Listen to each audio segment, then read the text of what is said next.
Hi friends, எல்லோரும் எப்படி இருக்கீங்க? Welcome back to my channel samayalbhavan.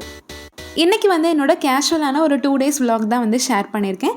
Tuesday ஈவினிங்லேருந்து தான் vlog ஸ்டார்ட் பண்ணியிருந்தேன். அண்ட் கிளாஸ் வேறு ஜாயின் பண்ணியிருந்தேன்னு சொன்னேன் இல்லையா? ஸோ அது மண்டேலேருந்து ஸ்டார்ட் ஆகிடுச்சு. பையனையும் பார்த்துக்கணும் அப்படிங்கிறதுனால ஆன்லைன் செஷன் தான் சூஸ் பண்ணியிருக்கேன். டெய்லி ஒரு 10 to 11:30 வரைக்கும் கிளாஸ் இருக்கும். செவ்வாய்க்கிழமை உருளியில் ஃப்ளவர்ஸ்லாம் புதுசாக மாற்றிட்டு சாமி கும்பிட்டதுக்கப்புறமா நைட் டின்னருக்கு பார்த்தீங்கன்னா ரவை உப்புமா தான் பண்ணியிருந்தேன். லஞ்சுக்கு இன்றைக்கி பக்கோடா குழம்பு தான் பண்ணியிருந்தேன். அது கொஞ்சம் மீதம் இருந்தனால அதுதான் இன்றைக்கி சைட் டிஷ்ஷாக எடுத்துக்கிட்டோம் உப்புமாக்கு. பக்கோடா குழம்பு ரெசிபி நம்ம சப்ஸ்கிரைபர்ஸ் நிறைய பேர் கேட்டிருந்தீங்க. நான் நெக்ஸ்ட் டைம் பண்ணுறப்போ கண்டிப்பாக வீடியோ எடுத்து ஷேர் பண்ணுறேன். அண்ட் நான் அமேசானில் ஆர்டர் பண்ணியிருந்த ஒரு ஐஸ் ட்ரே அன்றைக்கி தான் வந்திருந்தது. ஸோ அதை தான் ஓப்பன் பண்ணி பார்த்துட்டு இருந்தேன். நான் ஃப்ரிட்ஜ் வாங்கும் போது கொடுத்துருந்த ஐஸ் ட்ரேயில் பார்த்தீங்கன்னா கவர் பண்ணுறதுக்கு மேலே லிட்டு மாதிரி எதுவுமே இருக்காது. சரி, இந்த மாதிரி க்ளோஸ்டு டைப்பாக வாங்கணும் அப்படின்னு சொன்னால் கொஞ்சம் ஹைஜீனிக்காக இருக்குமேன்னு சொல்லி தான் இதை ஆர்டர் பண்ணியிருந்தேன். இமேஜில் பார்த்தப்போ இந்த பாக்ஸோட லிட்டு பார்த்தீங்கன்னா பிங்க் கலரில் இருந்தது. பட் ரிசீவ் ஆகியது பர்பிள் கலரில் இருந்தது. பட் இந்த பர்பிள் கலரும் நல்லா தான் இருந்துச்சுன்னு சொல்லி நான் ரிட்டர்ன் பண்ணாமல் அதே வச்சுக்கிட்டேன். இப்போ வெயில் ரொம்ப ஜாஸ்தியாக இருக்கனால மத்தியானம் டைம்லாம் பார்த்தீங்கன்னா ஏதாச்சும் கூலாக ஒரு ட்ரிங்க் குடிக்கணும் போலேயே இருக்குது. ஸோ இந்த ஐஸ் க்யூப் நம்ம எப்போயுமே வச்சுக்கிட்டோம் அப்படின்னா ஒரு நன்னாரி சர்பத் இல்லைனா ரோஸ் மில்க் எதுனாலும் நம்ம மிக்ஸ் பண்ணி குடிச்சிக்கலாம் அப்படிங்கிறதுக்காக தான். இதில் ஒரே டைமில் 18 ஐஸ் க்யூப் கிடைக்கும். இதோட ப்ரைஸ் பார்த்தீங்கன்னா 160 rupeesன்னு சொல்லி வாங்கியிருந்தேன். இந்த ப்ரைஸ்க்கு இந்த பாக்ஸ் ரொம்பவே ஒர்த்து மாதிரி தான் இருந்தது. பிளாஸ்டிக் நல்லாவே திக்காக இருந்தது. எவ்வளோ நேரம் ஆனாலும் சரி, நான் எப்போ தூங்குறோன்னா அப்போ தான் பையனும் கூட சேர்ந்து தூங்குவான். அது வரைக்கும் ஏதாச்சும் விளாண்டுட்டு இருப்பான், இல்லைன்னா அவங்க அப்பா பின்னாடியே சுற்றிட்டு இருப்பான், இல்லைன்னா கிச்சனில் என் கூட கவுண்டர் டாப்பில் உட்காந்துருப்பான். இனிமேல் தான் நான் அவனுக்கு தனியாக தூங்க வச்சு பழக்கணும். சரி, இந்த மே லீவ் வரும் இல்லையா? ஸோ அதில் கொஞ்சம் ட்ரைனிங் கொடுக்கலாம் அப்படின்னு சொல்லி நினச்சிருக்கேன். இது புதன்கிழமை அடுத்த நாள் காலையில் 5 மணிக்கெலாம் என்னோட ரொட்டீன் ஸ்டார்ட் ஆயிடுச்சு. இப்போ கொஞ்ச நாளாவே பையனுக்கும் லஞ்ச் பேக் பண்ணி கொடுக்குறேன் அப்படிங்கிறனால 5 மணிக்கெலாம் அலாரம் வச்சு முழிச்சிருவேன். பட் ஒரு சில நாள் அலாரம் வைக்க மறந்தால் கூட கரெக்டாக 5 மணிக்கெலாம் முழிப்பு வந்துடுது, யாரோ எழுப்புற மாதிரி. அது எப்படின்னு சொல்லி ஹஸ்பண்ட்டை கேட்டப்போ நம்ம பாடியிலே பயாலஜிக்கல் கிளாக் செட் ஆகிருக்கும் அப்படின்னு சொல்லி ஹஸ்பண்ட் சொல்லியிருந்தாங்க. 6 மணிக்கு எந்திரிச்சா கூட என்னால் 7 மணிக்குள்ளே லஞ்ச் பேக் பண்ணி கொடுத்துட முடியும். பட் காலையில் எந்திரிச்சு கொஞ்சம் நேரம் மெடிடேஷன் பண்ணிவிட்டு ஒர்க் அவுட் பண்ணி முடிச்சிடுவேன். காலையிலேயே சோம்பேறித்தனம் பட்டுட்டு ஒர்க் அவுட் பண்ணாமல் விட்டுட்டேன் அப்படின்னா இப்போ பண்ணுறேன் அப்போ பண்ணுறேன்னு சொல்லி அன்றைக்கி நாள் ஃபுல்லாக கடத்தி கடைசியில் ஒர்க் அவுட்டே பண்ணாமல் விட்டுருவேன். ஒர்க் அவுட் மெயின்டைன் பண்ணுறதுக்கு மட்டும் இல்லை, டெய்லியுமே நம்ம பாடியை ஏதாச்சும் ஒரு விதத்தில் ஃபிசிக்கலாக ஆக்டிவாக வச்சுருக்கிறது பார்த்திங்கன்னா நமக்கு ஹெல்த் வைஸாக ரொம்பவே நல்லது.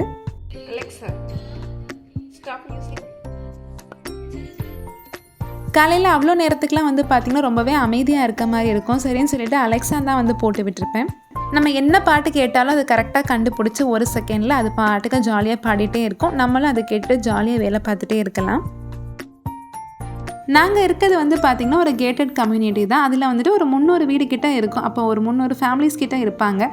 எதிர்த்த வீடு, பக்கத்து வீடு, ஜன்னலுக்கு அந்த சைடுன்னு எல்லார் வீட்லேயுமே பார்த்திங்கன்னா குக்கர் சவுண்டு, மிக்சி சவுண்டுன்னு சொல்லி எல்லாமே கேட்டுட்ருக்கோம். அண்ட் இன்னும் சில நாள்லாம் பார்த்திங்கன்னா சாம்பார் வாசனை, அப்புறம் இந்த ரசம், அப்புறம் ஏதாச்சும் குருமா வாசனை, இதெல்லாம் அப்படியே ஆளையே தூக்கி கொண்டு போகிற மாதிரி வரும். அண்ட் அதுலேயுமே ஒரு ஹைலைட்டான விஷயம் பார்த்திங்கன்னா காலையில் ஒரு 6:30லேருந்து 7 மணிக்கெலாம் பார்த்திங்கன்னா ஒரு வீட்டில் சாம்பிராணி புகையெல்லாம் போட்டு பெல்லாம் அடித்து சூப்பராக சாமி கும்பிடுவாங்க. அந்த சாம்பிராணி வாசனை பார்த்திங்கன்னா நம்ம வீடு வரைக்கும் வரும். ரொம்பவே சூப்பராக இருக்கும் காலையிலேயே. புதன்கிழமை அன்றைக்கி தான் பார்த்திங்கன்னா பையனுக்கு இந்த வருஷத்தோட லாஸ்ட் ஒர்க்கிங் டே. அண்ட் அன்றைக்கி பார்த்திங்கன்னா இந்த தமிழ் வருஷப்பரப்பு வரப்போகுது இல்லையா? ஸோ அதுக்கான செலப்ரேஷனும் அன்றைக்கி தான் பண்ணுறதா சொல்லியிருந்தாங்க ஸ்கூல்லேருந்து. ஸ்கூல் டேஸில் பார்த்திங்கன்னா பிரேக்ஃபாஸ்ட் ரொம்பவே சிம்பிளாக தான் இருக்கும். அன்றைக்கி தக்காளி சட்னி பண்ணிவிட்டு தோசை மாவு வேறு காலியாக இருந்துச்சுங்கிறனால கோதுமை மாவு கரைச்சிட்டு அதில் கொஞ்சமாக சின்ன வெங்காயம் கட் பண்ணி போட்டு தோசை தான் ஊற்றியிருந்தேன். டெய்லி காலையில் எந்திரிச்சு வந்தோடனே நான் அன்றைக்கி ஸ்கூலுக்கு போக மாட்டேன்னு சொல்லி ஒரு செட்டு அழுகையை முடிப்பான். அதுக்கப்புறம் நான் அவனை உட்காந்து சமாதானப்படுத்தினதுக்கப்புறம் தான் ஓரளவுக்கு மனசு மாறி போவான். பட் ஸ்கூலுக்குள்ளே போனதுக்கப்புறமா அவன் ஃப்ரெண்ட்ஸ், அவனோட மேம்லாம் பார்த்ததுக்கப்புறம் ரொம்பவே ஜாலியாகிடுவான். லஞ்சுக்கு அவனுக்கு ஃப்ரெஞ்ச் டோஸ்ட் தான் போட்டு கொடுத்துருந்தேன். ஒரே ஒரு முட்டையில் கொஞ்சமாக மஞ்சள் தூளும் 2 ஸ்பூன் சுகரும் ஆட் பண்ணி நல்லா மிக்ஸ் பண்ணிவிட்டு அதில் ப்ரெட்டை நல்லா முக்கி டோஸ்ட் பண்ணி எடுத்துக்கிட்டேன். ஒரு 3 ப்ரெட்டு கிட்ட அதை அவன் ஈஸியாக எடுத்து சாப்பிட்ணும் அப்படிங்கிறதுக்காக ரொம்பவே குட்டி குட்டி பீஸாக பிச்சு போட்டு வச்சுருக்கேன். லஞ்ச் நான் அவனுக்கு தனியாக சாப்பிட இன்னும் பழக்கவே இல்லை. அதனால் ரொம்பவே பார்த்து கேர்ஃபுல்லாக தான் அவனுக்கு பிடிச்ச மாதிரி பேக் பண்ணி கொடுத்துட்ருக்கேன். ஒரு வழியாக இன்றைக்கி பேக் பண்ணியிருக்க லஞ்சு, ஸ்நாக்ஸ் பாக்ஸ் இதெல்லாம் ஓப்பன் பண்ணி காட்டி அவனுக்கு பிடிச்ச மாதிரி ஸ்நாக்ஸ்லாம் பார்த்து விட்டியும் ஓகே அப்படின்னு சொல்லி அவனும் ஓரளவுக்கு சமாதானமாகி கிளம்பியிருந்தான். ஃபஸ்ட்டு வந்து இந்த ட்ரெஸ் தான் வந்து போட்டிருந்தான். பட் அது வந்து ரொம்ப கசகசன்னு அவனுக்கு வரும் 2 மணி வரைக்கும் அப்படிங்கிறனால நான் தான் வந்து இந்த ட்ரெஸ்ஸை வந்து மாற்றி விட்டுருந்தேன். இது வந்து இந்த பர்த்டேக்கு வந்து போட்டிருந்தான் இல்லையா, அதுதான் இந்த எலிஃபண்ட் ட்ரெஸ்ஸு. இந்த ட்ரெஸ்ஸு வாங்கினதுக்கு மெயின் ரீசனே வந்து பார்த்திங்கன்னா இந்த ஷர்ட்டில் இருக்கக்கூடிய எலிஃபண்ட்டு தான். அதில் வந்துட்டு இந்த வால் வந்து ரொம்ப க்யூட்டாக இருக்கும், நூல் நூலாக தொங்கும், பார்க்குறதுக்கே ரொம்ப அழகாக இருக்கும். இன்றைக்கி லாஸ்ட் ஒர்க்கிங் டேங்கிறனால கொஞ்சம் ஸ்பெஷல் கொஞ்சல்ஸ் எல்லாம் வந்து போட்டு ஜாலியாக வந்து அனுப்பி விட்டாச்சு. அவன் வந்து அழுகாமல் சிரிச்சுட்டே வந்து ஸ்கூலுக்கு போனால் தான் எனக்கும் வந்து ஹாப்பியாக இருக்கும். இல்லைன்னா நானும் வந்து சோகமாகி என்ன பண்ணிட்டு இருப்பானோ கிளாஸில் அப்படின்னு சொல்லி நினச்சிட்டே உட்காந்துட்டு இருப்பேன். அதுக்கப்புறம் சின்ன சின்ன வேலைகள், வீடை வந்து க்ளீன் பண்ணுறது, செடிக்கு தண்ணி ஊற்றுறது, அப்புறம் அம்மா அப்பா கூட கொஞ்சம் நேரம் வந்து பேசினதுக்கப்புறம் கிளாஸையும் அட்டன் பண்ணி முடிச்சுட்டு ஒரு 12 மணி போல் கிச்சனுக்குள்ளே வந்திருந்தேன். சிக்கன் சாப்பிட்டு ரொம்ப நாள் ஆச்சு, சம்மர் ஸ்டார்டர்லேருந்து எடுக்கவே இல்லை. சரி, ஹஸ்பண்ட் வந்து சொல்லியிருந்தாங்க, அண்ட் எனக்கும் வந்து சாப்பிடணும் போல் இருந்துச்சு அப்படிங்கிறனால சிக்கன் தான் இன்றைக்கி வரும்போது எடுத்துகிட்டு வர சொல்லியிருந்தேன். யூஸ்வலாக எங்கள் வீட்டில் பிரியாணினாலே ஹஸ்பண்ட் தான் வந்து பண்ணுவாங்க. பட் அன்றைக்கி வந்து அவங்களுக்கு ஒர்க் இருந்தது அப்படிங்கிறனால அவங்க எப்படி பண்ணுவாங்களோ அதே மெத்தட் ஃபாலோ பண்ணியிருந்தேன். செம்ம அல்டிமேட்டாக அப்படியே பாய் கடையில் வாங்கி சாப்பிட்டா எப்படி இருக்கும் அதே டேஸ்ட்டில் வந்து இருந்தது. அதுக்கு சைடிஷாக வந்து சிக்கன் லெக் பீஸ் ஃப்ரை வந்து பண்ணியிருந்தேன். அது அதை விட அல்டிமேட்டாக இருந்தது. இந்த 2 ரெசிபியுமே வந்து இன்றைக்கி ஷேர் பண்ணியிருக்கேன். இதே ஸ்டெப்ஸ் ஃபாலோ பண்ணிங்கன்னா செம்ம அல்டிமேட்டாக இருக்கும். லெக் பீஸ் ஃப்ரை பண்ணுறதுக்கு ஒரு மிக்சிங் பவுலில் 1 டீஸ்பூன் அளவுக்கு காஷ்மீரி சில்லி பவுடர், 1 டீஸ்பூன் மல்லித்தூள், 1/2 டீஸ்பூன் சீரகத்தூள், 1/2 டீஸ்பூன் பெப்பர் பவுடர், 1 டீஸ்பூன் அளவுக்கு அரிசி மாவு, 1 டேபிள் ஸ்பூன் அளவுக்கு இஞ்சி பூண்டு பேஸ்ட், 1 டேபிள் ஸ்பூன் அளவுக்கு நல்லா கெட்டியான தயிர், தேவையான அளவுக்கு உப்பு, 1 டேபிள் ஸ்பூன் அளவுக்கு லெமன் ஜூஸ் வந்து ஆட் பண்ணியிருக்கேன். லெமன் ஜூஸ் வந்து கண்டிப்பாக ஆட் பண்ணிக்கோங்க. அப்போ தான் இந்த லெக் பீஸ் ஃப்ரைக்கு நல்ல ஒரு புளிப்பு டேஸ்ட் வந்து கொடுத்து செம்ம சூப்பராக அப்படியே தந்தூரி சிக்கன் ஃப்ளேவர்லேயே வந்து இருக்கும். ஸோ அவ்வளோதான் வந்து பார்த்திங்கன்னா இன்க்ரீடியன்ஸ். தயிர் வந்து ஆட் பண்ணியிருக்கோம் அப்படிங்கிறனால தண்ணி வந்து தேவைப்படாது. ஸோ அதை எல்லாத்தையுமே நல்லா மிக்ஸ் பண்ணிவிட்டு மசாலா ஃபுல்லாக எடுத்து சிக்கனை நல்லா தடவி விட்டுலாம். நான் வந்து இன்றைக்கி 3 லெக் பீஸ் தான் வந்து வாங்கியிருக்கேன். மேரினேட் பண்ணுறதுக்கு முன்னாடி லெக் பீஸில் ஒரு 2-3 கீரல் வந்து போட்டு விட்டுக்கோங்க. அப்போ தான் மசாலா ஃபுல்லாக உள்ளே இறங்கி நல்லாவும் வேகும், அதே மாதிரி சாப்பிட்றதுக்கும் சூப்பராக ஸ்பைஸியாக இருக்கும். நான் இன்றைக்கி பிரியாணி பாஸ்மதி ரைஸில் தான் பண்ண போகிறேன். இது பண்ணுறதுக்கு மெஷரிங் கப்பில் 2 கப் அளவுக்கு பாஸ்மதி ரைஸ் வந்து எடுத்து ஒரு 30 நிமிஷம் போல் ஊற வச்சுக்க போகிறேன். சிக்கன் வாஷ் பண்ணி முடிச்சுட்டு அரிசியை வந்து ஊற வச்சுட்டு அதுக்கப்புறம் நறுக்கிற வேலையெல்லாம் பார்த்தீங்க அப்படின்னா அரிசி ஊறி வர்றதுக்கு கரெக்டாக வந்து இருக்கும்.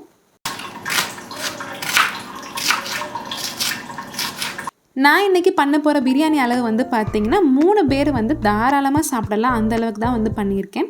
இதுக்கு ஒரு 4 பெரிய வெங்காயத்தை நல்லா நீட்டமாக கட் பண்ணி எடுத்துக்கோங்க. அதுக்கப்புறம் ஒரு 4 பெரிய தக்காளி நல்லா குட்டி குட்டியாக வந்து கட் பண்ணி எடுத்துக்கலாம். ஒரு கையளவு கொத்தமல்லி, ஒரு கையளவுக்கு புதினா வந்து ஆஞ்சு வச்சுக்கலாம். அதுக்கப்புறம் தேவையான அளவுக்கு தயிர், ஹோல் ஸ்பைசஸ் எல்லாத்தையுமே வந்து எடுத்து வச்சுருக்கேன்.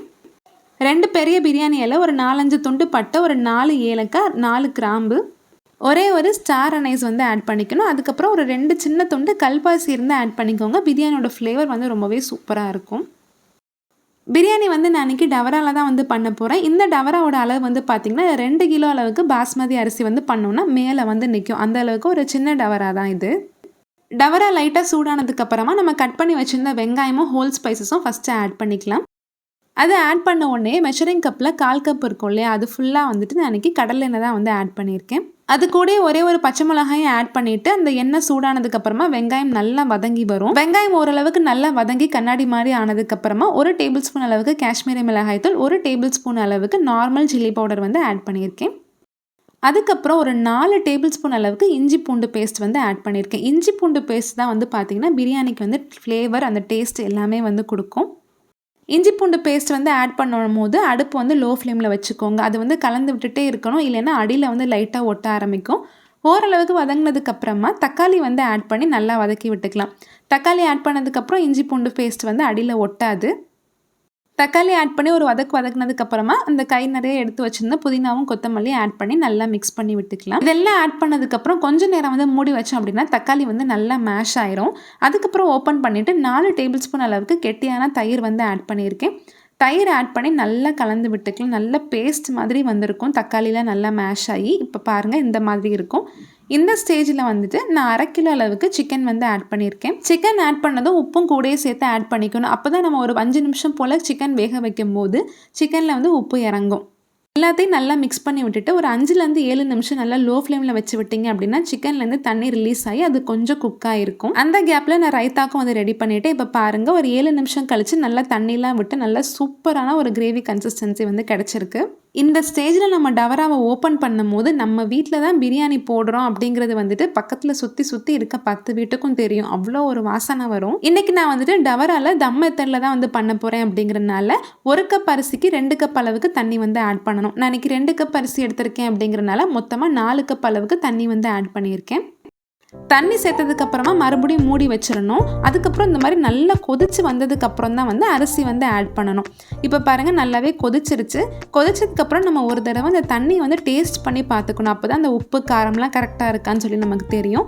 எனக்கு வந்து கொஞ்சம் காரம் பத்தாத மாதிரி இருக்குது. அதனால் கொஞ்சமாக மிளகாய் தூள் வந்து இந்த ஸ்டேஜில் ஆட் பண்ணிவிட்டு 1 டேபிள் ஸ்பூன் அளவுக்கு லெமன் ஜூஸும் வந்து ஆட் பண்ணி நல்லா மிக்ஸ் பண்ணி விட்டுக்கிறேன். அதுக்கப்புறம் உப்பு காரம்லாம் டேஸ்ட் பண்ணி பார்த்தப்போ ரொம்பவே சூப்பராக இருந்தது. பிரியாணியில் வந்து உப்பு காரம் லைட்டாக தூக்கலாக இருந்தால் தான் அது கரெக்டாக வெந்து வரும்போது நமக்கு சாப்பிட்றதுக்கு ரொம்ப சூப்பராக இருக்கும்.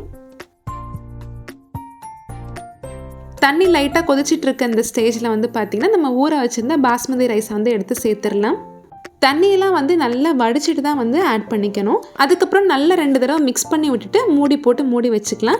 நான் வந்து இவ்வளோ நேரம் பெரிய பர்னரில் தான் வந்து பண்ணிகிட்டு இருந்தேன். தம் போடுறதுக்கு வந்துட்டு சின்ன பர்னரில் வந்து மாற்றிருக்கேன். இருக்கிறதுலே வந்து சின்ன பர்னரில். அதில் வந்துட்டு ஃபஸ்ட்டு 10 நிமிஷம் வந்து நல்ல ஹை ஃப்ளேம்லையும் அடுத்த 10 நிமிஷம் வந்து நல்ல லோ ஃப்ளேம்லையும் அதுக்கப்புறம் ஆஃப் பண்ணதுக்கப்புறம் மறுபடியும் ஒரு 10 நிமிஷம் அப்படியே வச்சுருந்தோம் அப்படின்னா செம்ம சூப்பரான பிரியாணி வந்து ரெடி ஆகிருக்கும்.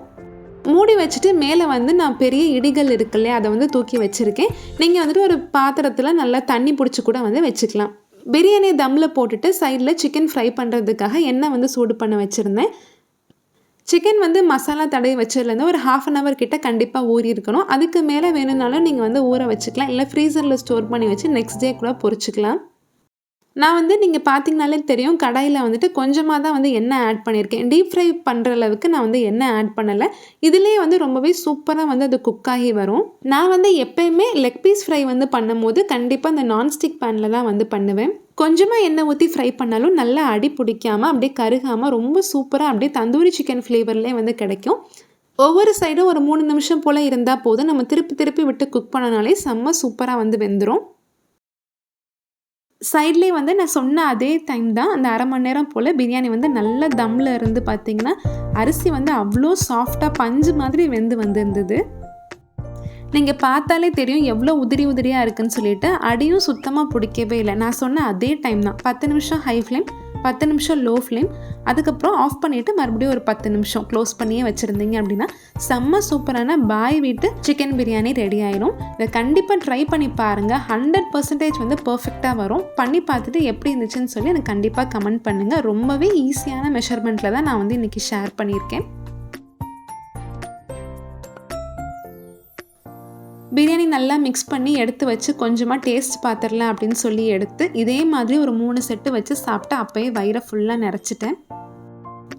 அந்த சூடோடு சாப்பிட்றதுக்கு வந்து பாருங்கள் அவ்வளோ டேஸ்ட்டாக இருக்கும். அண்ட் சிக்கனை வந்து பார்த்திங்கன்னா நல்ல பஞ்சு மாதிரி வெந்திருந்தது. பையனுக்குமே வந்து பார்த்திங்கன்னா ஆஃப்டர்நூன் லஞ்சுக்கு பிரெட் டோஸ்ட் தானே கொடுத்துருந்தேன். அதனால அவனை ஸ்கூல்லேருந்து கூட்டிகிட்டு வந்ததுக்கப்புறமா எல்லோரும் சேர்ந்து உட்காந்து தான் சாப்பிடணும்.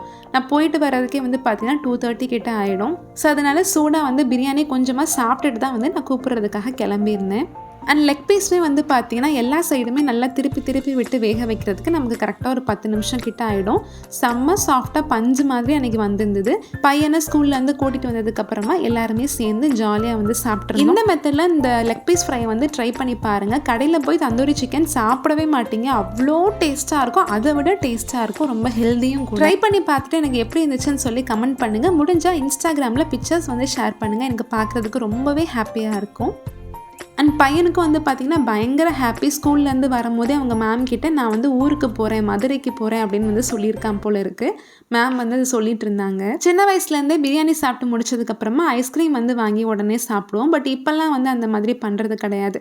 பட் அன்றைக்கி வந்து கொஞ்சம் ஏதாச்சும் கூலாக குடித்தா நல்லா இருக்குமேன்னு சொல்லி தோணுச்சு. அதனால சாப்பிட்டு ஒரு 1/2 hour கழிச்சு ரோஸ் மில்க் தான் வந்து போட்டு குடிச்சிருந்தோம். ஸோ அவ்வளோதான் ஃப்ரெண்ட்ஸ், இந்த vlog இதோட முடியுது. இந்த ரெசிபி எல்லாத்தையும் கண்டிப்பாக ட்ரை பண்ணி பார்த்துட்டு எனக்கு கமெண்ட் பண்ணுங்கள். அண்ட் இந்த வீடியோ உங்களுக்கு பிடிச்சிருக்குன்னு சொல்லி நம்புகிறேன். இந்த வீடியோ உங்களுக்கு பிடிச்சிருந்துச்சுன்னா நம்ம சேனல் சமையல் பவனுக்கு சப்ஸ்கிரைப் பண்ணி வச்சுக்கோங்க. மீண்டும் ஒரு சூப்பரான வீடியோவில் உங்களை மீட் பண்ணுறேன். தேங்க்யூ.